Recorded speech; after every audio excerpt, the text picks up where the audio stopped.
सहना भवतु सहनौ भुनक्तु सह वीर्यं करवावहै तेजस्विनावधीतमस्तु मा विद्विषावहै। ॐ शान्ति शान्ति शान्तिः। समस्तजनकल्याणे निरतं करुणामयं नमामि चिन्मयं देवं सद्गुरुं ब्रह्मविद्वरं सद्गुरुं ब्रह्मविद्वरं। We had seen the first two boons of Nachiketa.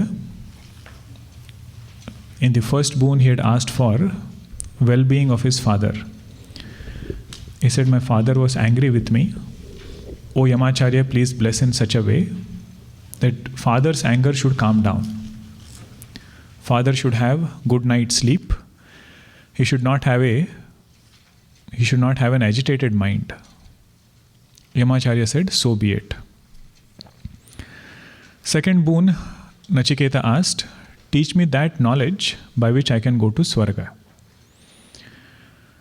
Yamacharya said, "To go to Swarga, first you need to cultivate devotion."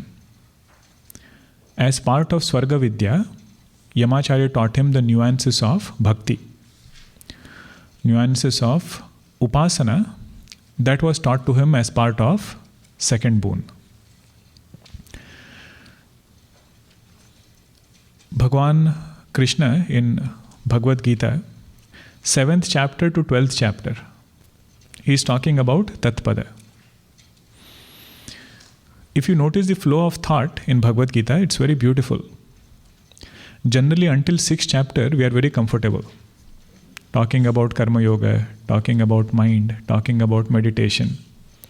Suddenly, 7th chapter, he talks about Para-Prakriti, Apara-Prakriti, then some meditation to go to higher worlds.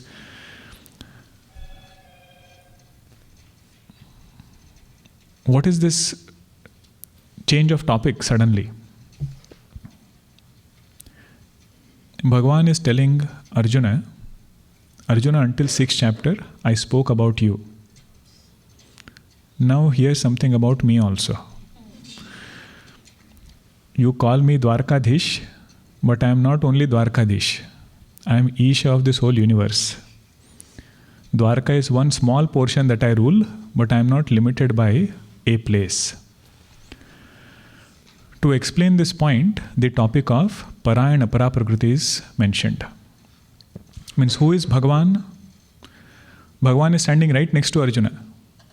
But he says, know me as this whole universe. My lower form is this whole universe of names and forms. Entire Virata Purusha, entire creation is my body. Now when we hear this, it's difficult to appreciate. You mean to say the harmonium is also God, mic is also God, the table is also God. Difficult to appreciate.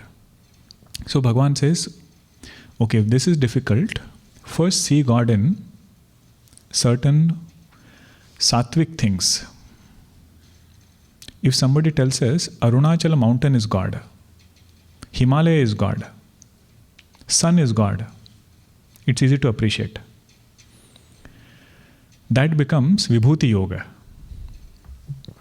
Bhagavan says, instead of seeing everything as God in the beginning, start seeing me in few places at least.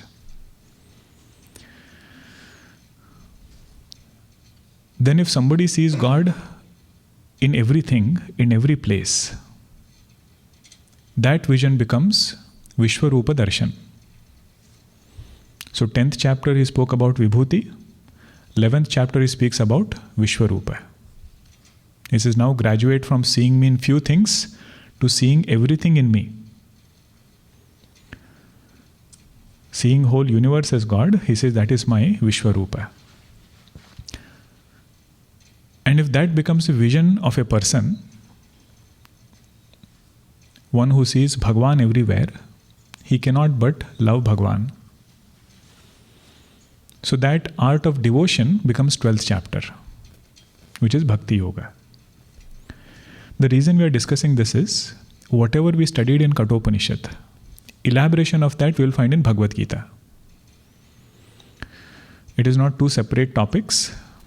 What was mentioned here as Lokadim Agnim means that from which the whole Loka emerges, the one who is the substratum of all jivas, that is Bhagavan. And in Bhagavan, I should dissolve my individuality. So elaboration of that we will find in Bhagavad Gita. That's why generally 10th and 11th chapter is not studied too much.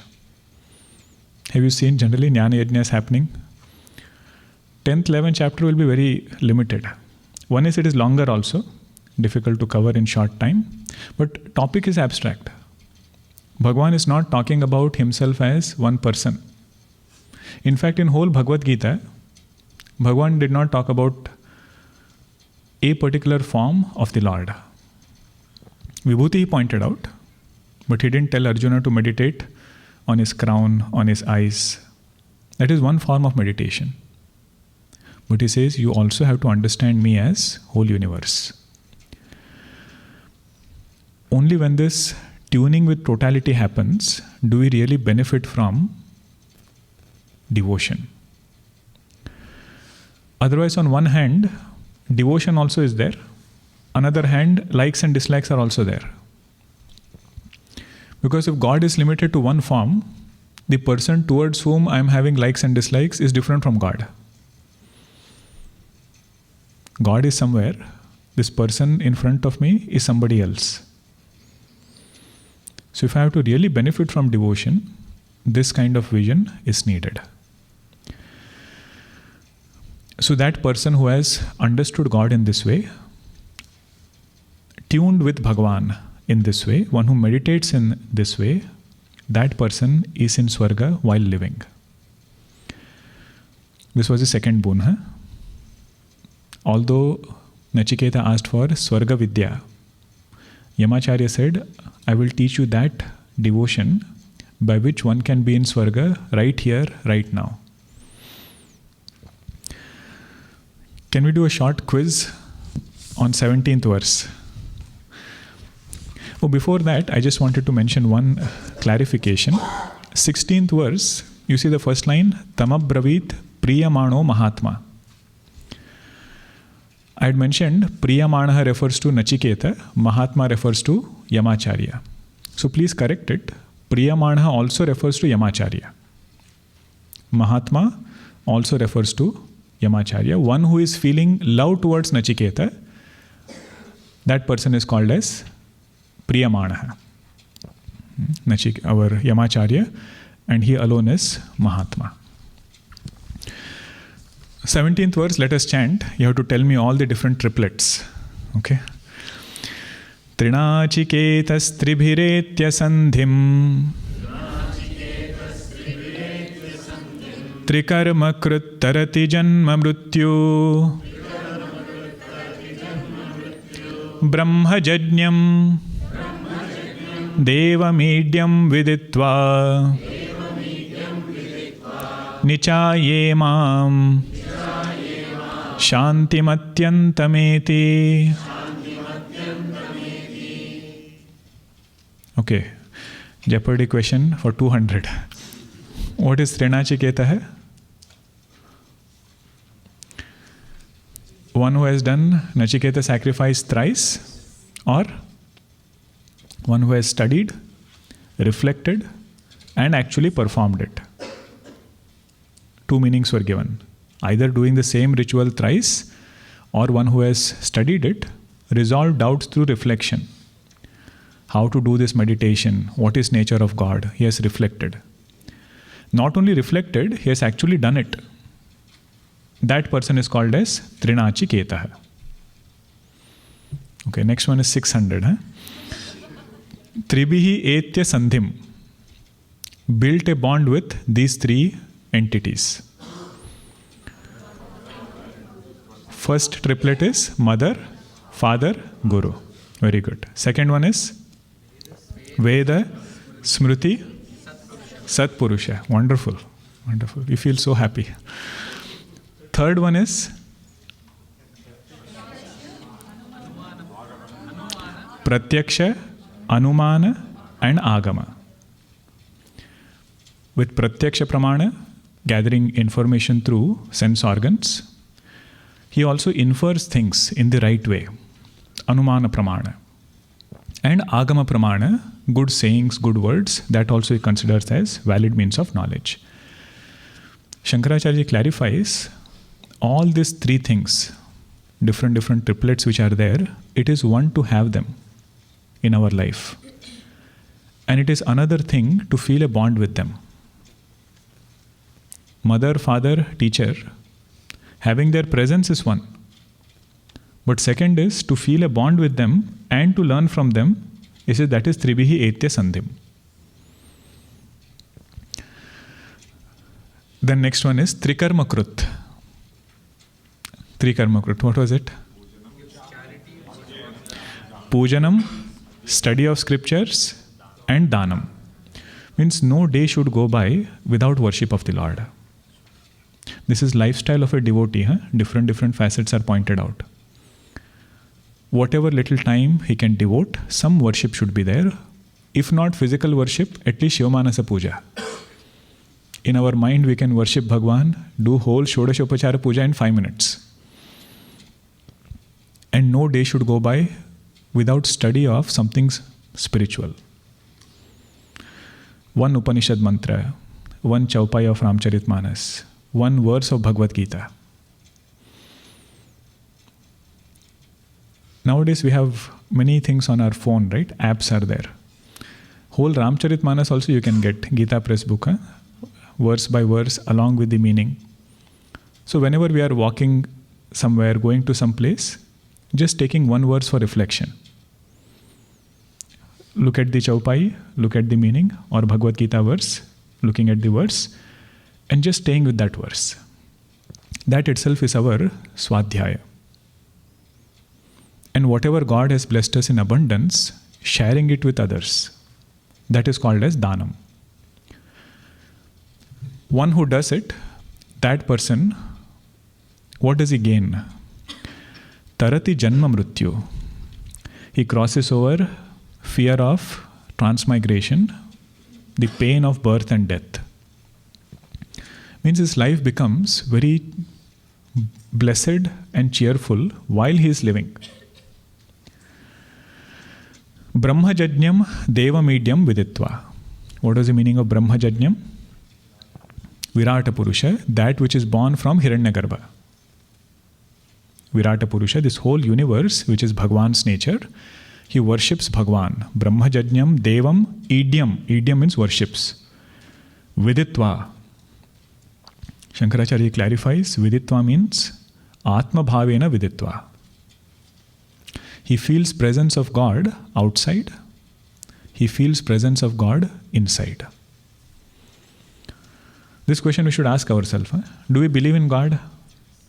First question is that. Yes. Second question is, where do you feel His presence? Somebody might say, I feel His presence in temple. Now that is one understanding. But what is the next step? See His presence in this whole world. And if I am seeing His presence in the whole world, why exclude myself from the world? So he feels His presence within also.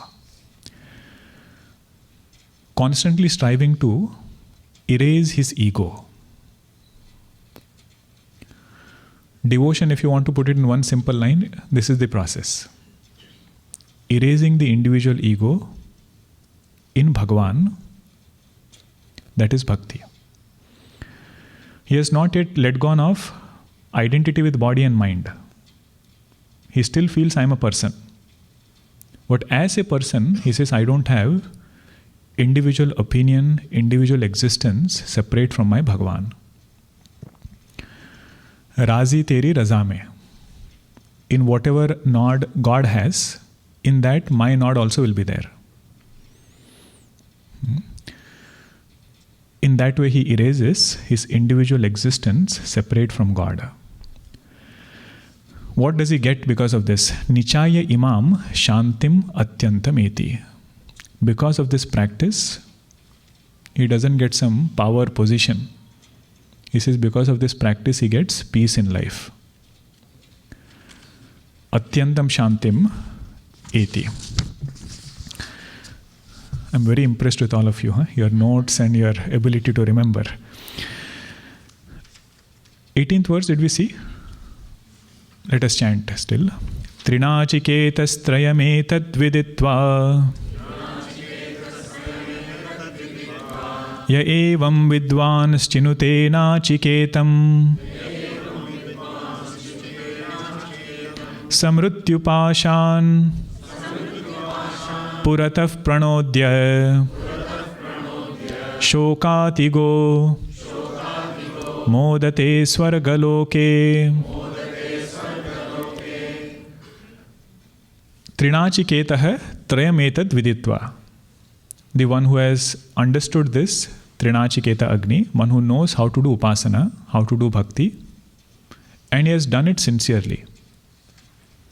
First we have to know, then we have to do. Trinachiketah trayametad viditva. All these three things, different triplets he has brought in his life. Ya evam vidvan chinute nachiketam. The wise person who actually practices this kind of meditation, what is the result he gets? Saha mrityupashat puratah pranodya. He is freed from mrityupasha. Mrityupasha means, pasha means rope. Mrityupasha means rope of death. He is freed from it even before he drops his body. Puratah means before dropping the physical body, he is freed from mrityupasha. Now what is mrityupasha? Shankaracharya says, first mrityupasha is tendency to commit something wrong knowingly. Because of likes and dislikes, because of strong desires. Tendency to commit something wrong knowingly, which in other words is called as adharma. Adharma is something a person does knowingly. Because of some likes and dislikes, that sways him into doing something wrong.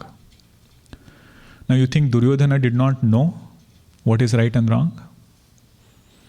He says, Janami dharmam, nachame pravrittihi. I know what is right, but I am unable to keep one foot in that direction which is right. Janami adharmam, nachame nivrittihi. I know precisely what is wrong, but I am unable to pull myself back even a little bit from what is wrong. And the root of that is, he sees Pandavas as different from himself. He said, these are belonging to Pandu, we are belonging to Kuru Vamsha. Belonging to Dhritarashtra, they belong to somebody else. So Shankaracharya says, this is one mrityupasha. Desires forcing us to do adharma is one mrityupasha. Second one he says is ajnana. Ajnana means erroneous understanding. This we are not talking about absolute ajnanam yet. We are talking about misunderstandings that happen in everyday life. He says one who is a devotee of the Lord can overcome these misunderstandings in a very mature way. First one was adharma. Second one is ajnanam. Third one he says is ragadvesha. Some strong likes and dislikes, that also is one pasha. You know, pasha in other words, if somebody ties our hands, right, with a rope, what has it done to us? I cannot use it for anything else. Until I open that pasha, my hand is not available to me to use anywhere where I want. So all these three things, adharma, misunderstanding, raga, dvesha, they will preoccupy mind in such a way that I will not be able to use my mind for whatever I want it to be used for. The point here is, we have to appreciate how it binds us. Pasha is to bind. But how is it binding us? It is binding us by making this mind unavailable for me for my main pursuit. So the one who has done Nachiketa Agni, one who has done devotion practice, that person can untie these knots easily. Puratah pranodya shokatigo modate swargaloke. He crosses over sorrow and rejoices in swarga. You want to notice one trivia here? Flip your book to 12th verse. Look at the 12th verse. Tell me what is the last line. Shogatigo modate swargaloke. And who is saying that verse? 12th verse? Nachiketa is saying it. And who is saying the 18th verse? Yamacharya. 12th verse, Nachiketa said, Swarge loke na bhayam kinchanasti na tatratvam na jaraya vibheti ubhe tirtva ashanaya pipase shokatigo modate swargaloke. He said, I want to go to Swarga because these are the characteristics of Swarga. There is no fear of death, no fear of old age. Nobody has difficulty because of hunger and thirst. Shokatigo modate swargaloke. People cross over sorrow and they rejoice in Swarga. Yamacharya is saying, whatever you asked, I have taught you now. Shokatigo modate swargaloke. What you asked, that knowledge I have given you. You know, in communication they say there are some good practices in communication. One is you tell them what you are going to tell them. Second step, you actually tell them. Third step, you tell them that you have told them. Whichever point it is, first tell them what you are going to tell. Then you actually tell, don't beat around the bush, actually tell what you want to tell. Then you tell what you have already told. That way there is seamlessness and understanding. You see, Yamacharya is following all of these. Before he started teaching, he said, Nachiketa, pay attention. I am going to tell you about that knowledge, having attained which people have crossed over sorrow. Then he actually tells it. 19th verse, he is concluding it. He says, see, what you asked, I have already told. You see what he says in 19th verse. Eshategnir Nachiketa swargyah Yama vrunitha dvitiyena varena etamagnim tavaiva pravakshanti janasah trutiyam varam nachiketo vrunishva eshah te agnihi nachiketah swargyah. To you, O Nachiketa, the knowledge of going to Swarga, the means of going to Swarga, I have already taught. Swarga here refers to Swarga sadhana. The means to go to Swarga, he says, I have already taught you. Yam avrunitha dvitiyena varena. This is what you had asked by your second boon. What was the first boon? Father should be happy. Means my immediate problems should be solved. That first boon refers to that. If there is an immediate concern bothering, he says devotion has the power to remove those problems from our life. Second, he says, I want to go to Swarga. So Yamacharya said, this is what you had asked. How to take your mind in Swargaloka, that I taught you first. And the ritual also I taught, by which you can actually go to Swarga. Etam agnim tavaiva pravakshanti janasah. This particular fire ritual, people will know by your name. Means he's reminding, I gave you few additional boons than what you actually earned. I was so happy with you. Remember, right? Yamacharya, 2 boons additional he gave. One, he said, this ritual will be known by your name. Then he took out a necklace and gave it to him. But Shankaracharya said, it could be a real necklace, or it could be something which is related to other knowledge of karma and upasana. Means whenever a teacher finds the right student in any form of art, any field of knowledge, teacher feels to protect this knowledge, this is the right student, he has to be taught everything. So Yamacharya says, if this knowledge has to survive, here is Nachiketa who will do justice to it. So he says, that boon also I gave you. Now please ask me your third boon. Etat trutiyam varam nachiketah vrunishva.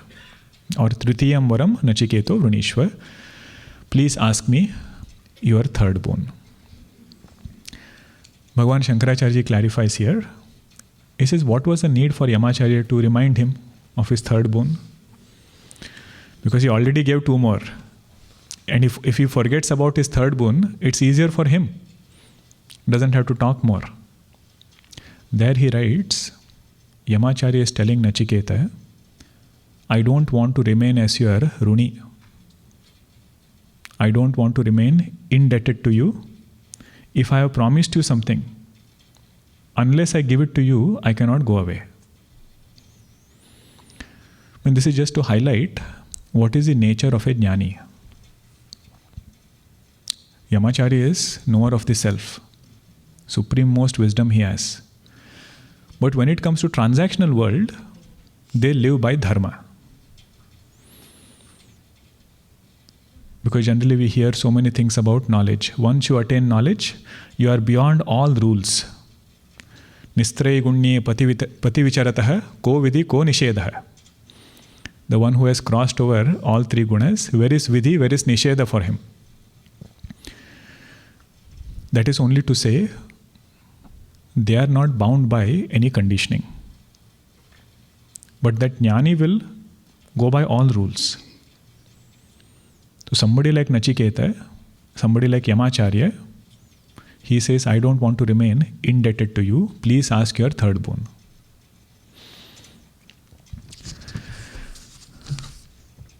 Now, until second boon was the foundation of Vedanta. You see, this BMI chart has come today. This is because we are going to enter into the third boon. How many of you are seeing this chart for the first time? Some of you are, right? Okay. So I'll just mention the terminologies. This chart is so thorough, you can explain whatever topic you want to this chart. The Om at the top refers to our essential nature. This is the only time I've held this dandiya stick. Om at the top refers to our essential nature. But in spite of we being that essential, in spite of consciousness being our essential nature, which is of the nature of bliss, we are ignorant towards our blissful self. That ignorance is referred to by we or vasanas. Vasana refers to primordial ignorance. Now we can have ignorance about so many things. We can have ignorance about physics, math, German language. That is not this ignorance which is spoken about. Those are ignorance about material world. But there is one fundamental ignorance which is keeping us in samsara.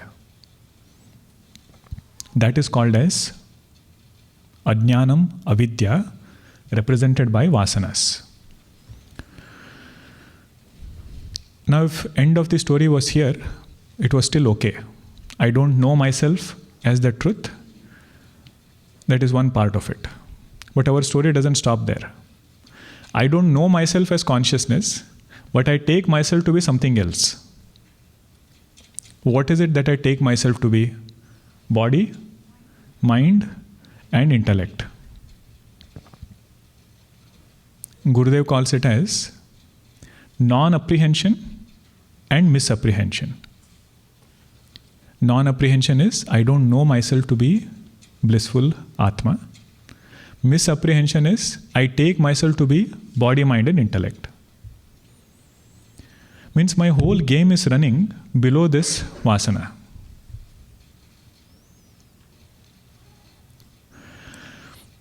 Now, nature of Atma is Ananda Swarupa. It is of the nature of bliss, peace.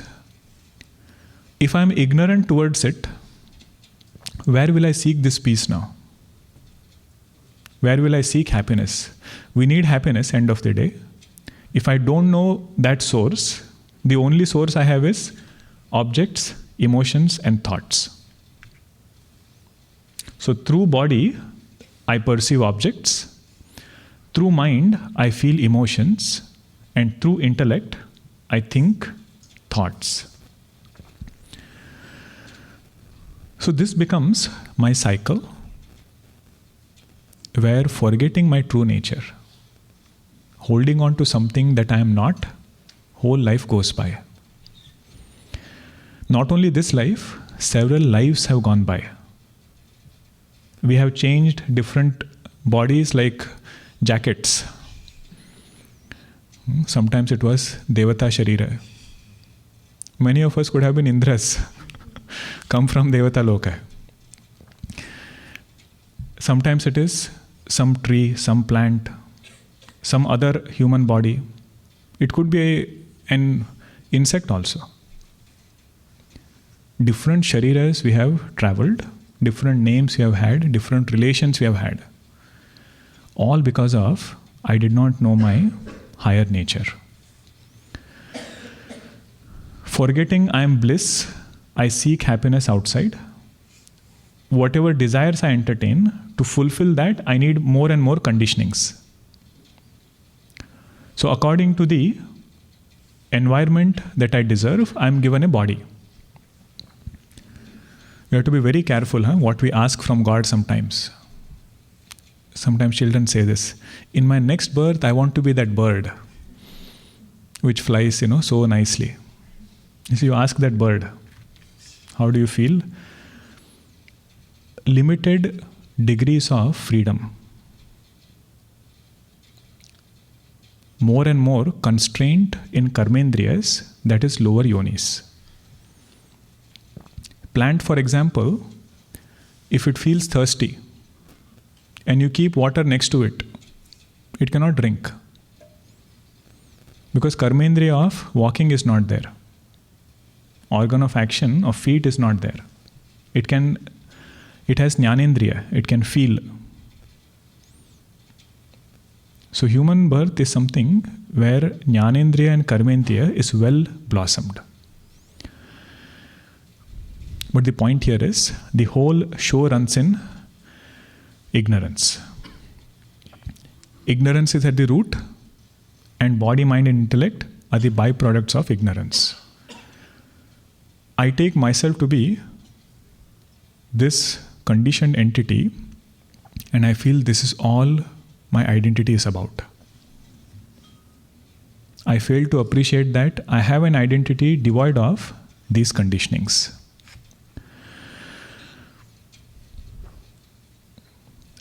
Now, consciousness, it is not personal consciousness. Although one body, mind, and intellect might be there, it is not every body has one individual consciousness. It's one all-pervading infinite.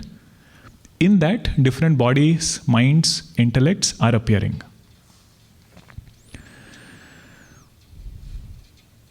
That same consciousness gets reflected in body, mind, and intellect. Body is also matter. But this harmonium cannot talk, body can talk. What is the difference? Because harmonium doesn't have reflection of consciousness. Means it doesn't have mind and intellect where this consciousness can get reflected. Whereas human beings have mind and intellect, where this reflected consciousness enlivens it. And that enlivens the body. All these are important points because third boon is related on these fundamentals. Okay, first thing is there is ignorance. I am ignorant about my nature, but I don't stop there. I take myself to be something else. Body, mind and intellect. Run after objects, emotions and thoughts. And the second is, this thing, although being inert, it is able to function because of reflection of consciousness. Body is able to function because of reflection. Mind, intellect is able to function because of reflection. Now, why do we need to go to the third boon? Why do we need to even think about the third boon? Bhagavan Shankaracharya gives a very good introduction. Now that all of you remembered the triplets, you have written down notes. I think little bit Bhashya we can read. In general, I will not read it, but this part is very important. I feel we should capture the main points. Short words.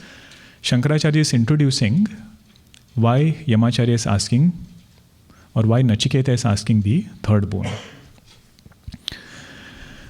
Etavadhi atikrantena vidhi pratishedha arthena mantra brahmanena avagantavyam yat varadvaya suchitam vastu. This much is good. Other points I will summarize. Bhagavan Shankaracharya says, what is the highest level, maximum self-unfoldment which is possible while being a jiva? Being a jiva means identifying with conditionings. This person still has not removed the ignorance. He still feels I am body, still feels I am mind, still feels I am intellect. It's a fact of life, we cannot deny it. Just by denying things, we are not going to progress anywhere. He says, accepting identification with body, mind and intellect, what is the maximum level we can reach? Shankaracharya says, etavadhi atikrantena. Boon number 1 and 2, that is the maximum limit a person can reach as a jiva. What was boon number 1? All immediate concerns are taken care of. Everybody is good to us. Whatever we want, we have. Objects are very well taken care of. Second boon is, he has attained identification with totality. He doesn't think about his body as individual body anymore. What is his understanding of body? Whole universe is my body.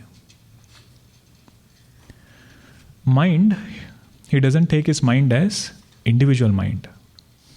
What does he take his mind as? Total mind. Means his identification is with totality. The joy that this person experiences. Shankaracharya says this is the maximum limit a person can go as a jiva. Now why not remain here? Why not go to the... Why do we need to go to something higher? So there Bhagavan Shankaracharya says, this person gets a question.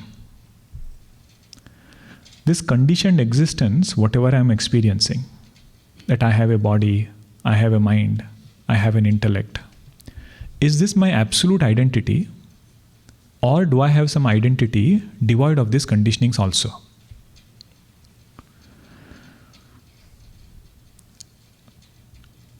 Is my conditioned existence my only identity? Or do I have an identity independent of these conditionings? Because he feels no matter which conditioning it is. As long as it's a conditioning, I will not get absolute contentment. Krutarthata means contentment. He says, as long as conditionings are there, that absolute contentment will not come.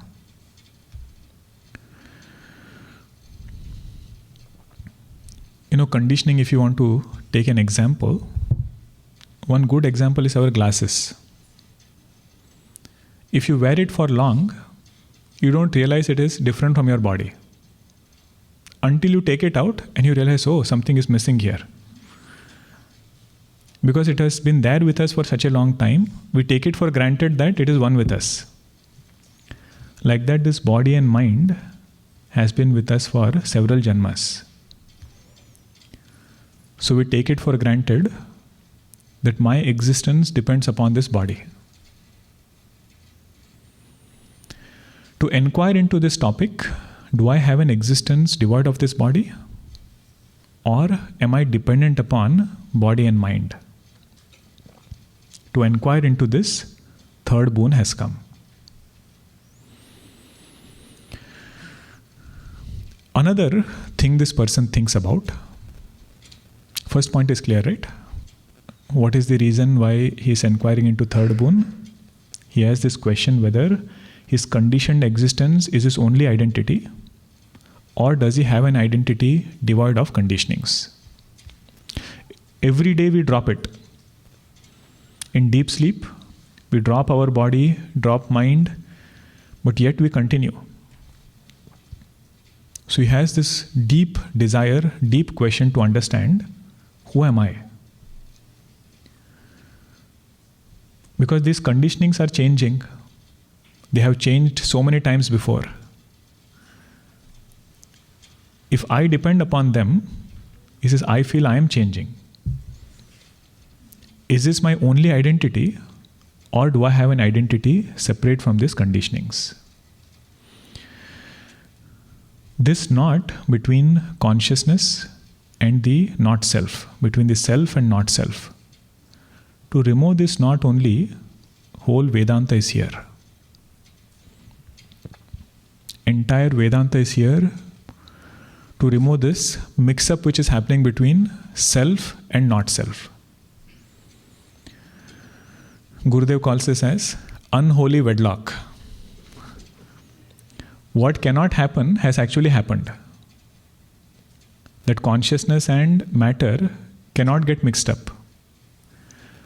But because I did not think, consciousness has gone out of sight and I have gotten that consciousness mixed up with matter. That is the first reason. Second is, he starts thinking, whatever I have attained because of karma, whatever I have attained because of action has finite result. So boon number 1, boon number 2, was it attained through action or not? He says it was attained through an action. I had to learn something, I had to do something. If anything is attained as a result of action, that is going to be impermanent. So he says, my goal in life, my pursuit in life cannot be an impermanent thing. Is there some form of happiness which is eternal? Having attained which, I don't have to go anywhere. I don't have to seek happiness anywhere else. Nobody can tell me to come out of that state. Is there some state like that? The one who is seeking permanent result, that person will appreciate third boon. It is just like snake rope, all of us are familiar, right? Example. There is a rope. When there is a dim light, it appears to be illusory snake. Now this person, when he sees that snake, he's panting and shivering. Somebody comes to him and tells him, don't worry, I have befriended this snake. Every night I go, give it milk, it is my friend, it will not hiss, it will not bite. You carry on with your duties, that snake will not bite. Now this person is relieved, at least it will not bite, doesn't have poison, goes around doing his work. But has he attained absolute fearlessness? Because somewhere in his mind he will feel, I know it is not poisonous, but snake does not know. What if it raises its fang in between? This thought will always be there. Unless he brings light and sees that there is nothing called a snake, there is only rope, until that point, he will not get absolute fearlessness. So boon number 1 and 2 is befriending the snake. Befriending the snake means befriending the mind. Making it beautiful, making it such that it doesn't sting us. Boon number 3 is bringing light and understanding that other than consciousness, there is nothing which is absolutely real. That snake rope example can explain whole of Vedanta. It looks very simple, but it will help us appreciate the concept. Where am I headed? When I say self-abidance, where should I abide? It says abide in that truth and understanding that this is not who I am. Will it disappear? Not necessary. In fact, it won't. But reality given to it will be removed. When substratum is understood, whatever is superimposed, reality given to that superimposed thing will be removed. So it's possible that after knowing the rope, it can still appear to be a snake. But this person will not get deluded by that snake. After knowing nature of consciousness, body, mind and intellect will still continue to appear. But he will not get as bothered by them as before. If I am unable to appreciate it, first 2 boons. Taking body, mind and intellect to be real, working on them. Or put it other way, only when I have done first 2 boons, I will come to the 3rd boon. If something immediate is bothering, or mind is disturbed, very difficult to appreciate Vedanta. But if first 2 boons have worked, then we will get subtler questions about self-enquiry. So 2 reasons because of which he is pursuing this goal. One reason is, do I have an identity devoid of these conditionings? Second is there something permanent that I can seek?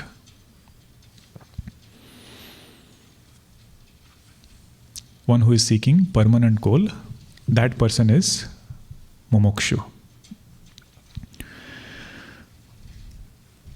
Now let's just see the question that Nachiketa is asking. This much introduction is good, I think. Yeyam prete vichikitsa manushye asti tyeke nayam asti tichaike etad vidya manushishtastvayaham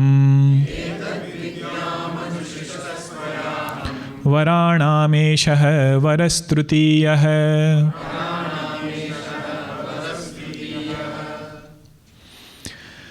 Ya iyam prete vichikitsa manushye. Regarding this topic, O Yamacharya, there is a doubt amongst human beings. When you say such a statement, what does it imply? Both teacher and student know which topic it is. If you say, regarding this topic, we have a doubt. Yamacharya also knows what is that topic. He just has to give a hint. Prete means after dropping this body. After death, there is a question that people have. Whenever there is a doubt, there has to be 2 sides. Then only you have a doubt. What are those two sides? Some people say asti. Some people say there is something after death. Some people say nasti. Some say there is nothing that remains after dropping this body. Asti iti cha eke, nasti iti cha eke. In simple words, he's asking, literal meaning, is there life after death? Is there something which remains after dropping this physical body?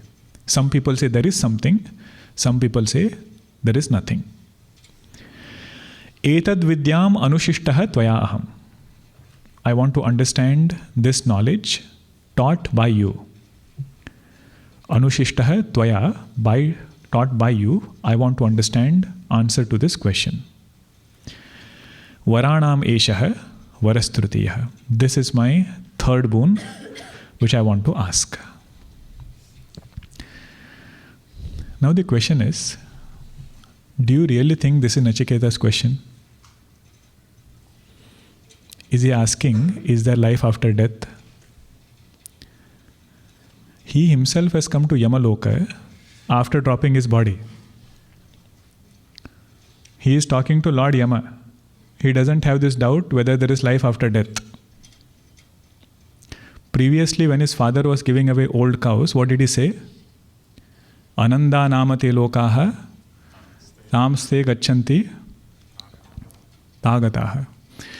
He says, people go into darker worlds. If you cut corners in your karma, they go into darker worlds. Means he knows that there are darker worlds hereafter. Which example did he give for his father? Sasyameva bhartyah pachyate, sasyameva ajayate punaha. He says, we are like crops. One harvest is done, we come back again to reap the results of our own karma. His question cannot be about physical body. Correct? Because all of us know after dropping this body, this physical body remains here. It doesn't go along with, it doesn't go anywhere, that is very clear. Is he asking about mind and intellect, the subtle body?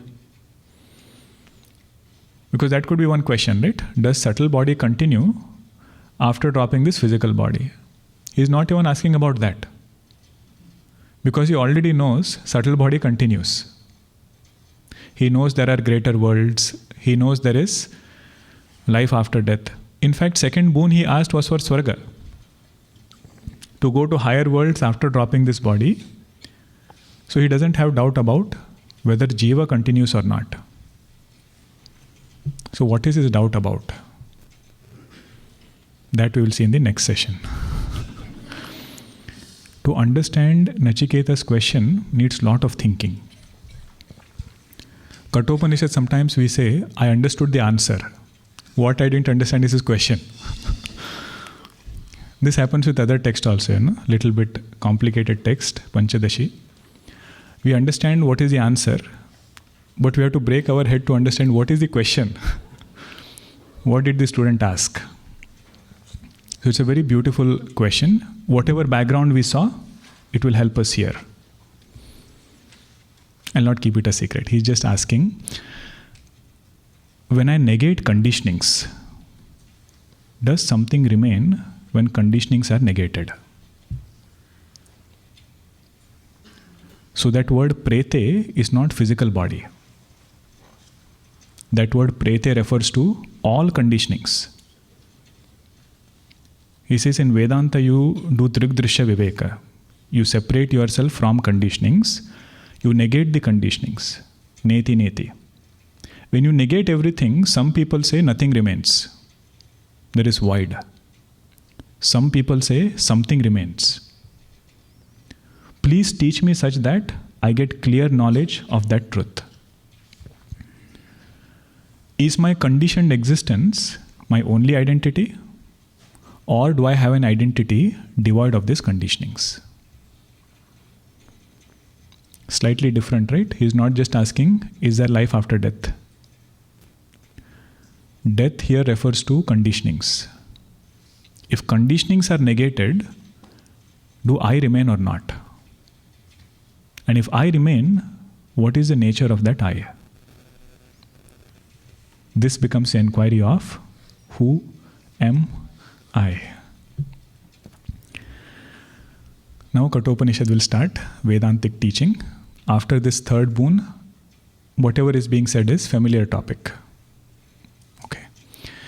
Om Purnamada Purnamidam Purnat Purnamudachyate Purnasya Purnamadaya Purnameva Vashishyate.